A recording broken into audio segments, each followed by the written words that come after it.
Τι είναι αυτό? Ένα σπουργίτι.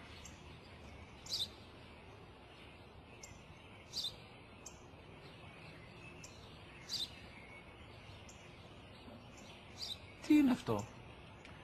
Μόλις τώρα στο πατέρα, σπουργίτι είναι.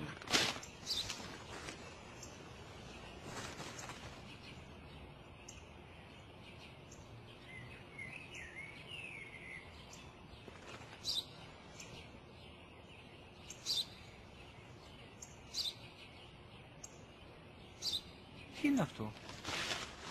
Ένα σπουργίτι είναι, πατέρα. Ένα σπουργίτι. Σπου-γι-τι.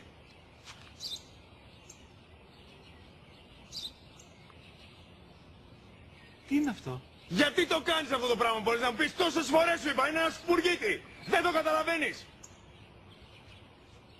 Πού πας?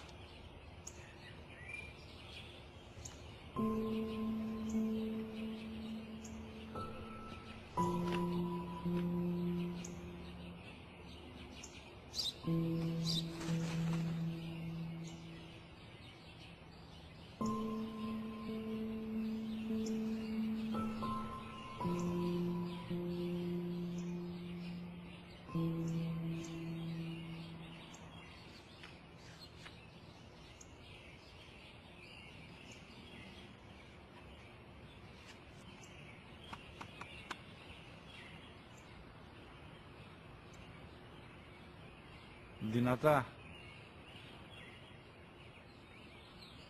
Σήμερα ο μικρός μου γιος που πριν λίγες μέρες έκλεισε τα 3 καθόταν μαζί μου έξω στο πάρκο όταν ένα σπουργίτι ήρθε και κάθισε απέναντί μας. Ο γιος μου με ρώτησε 21 φορές τι ήταν αυτό και του απάντησα και τις 21 φορές ότι ήταν